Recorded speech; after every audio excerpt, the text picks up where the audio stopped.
இன்னைக்கு நம்ம வீட்ல உப்புமாவா? ஆமா ஆமா, அம்மா இதுதான் செஞ்சு கொடுத்தாங்க, சாப்பிடு. இன்னைக்கு ஒரு நாளாச்சு பரோட்டா சாப்பிடுமா ப்ளீஸ் சௌமி. ஆமா, எனக்கும் பரோட்டா சாப்பிடணும்னு ஆசையா தான் இருக்கு. சரி, ஏதாச்சும் ஒரு ஐடியா பண்ணுவோம். என்ன ஐடியா சொல்லு. முதல்ல உன் காதை காமி.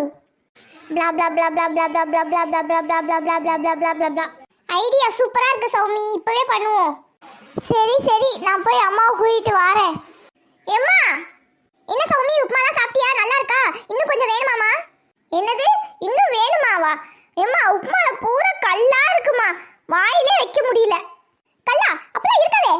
அப்ப நான் என்ன பொய்யா சொல்றேன்? வாயிலே வைக்க முடியலமா, வந்து பாருங்க. எடி, உப்புமால கல்லு நீங்க எங்கடி? எம்மா இங்க பாருங்க, உப்புமால இவ்வளவு பெரிய கல்லு இருந்திருக்கு. என்கிட்டே போய் சொல்றீங்களா? இவ நம்ம சோழிய முடிச்சிட்டா.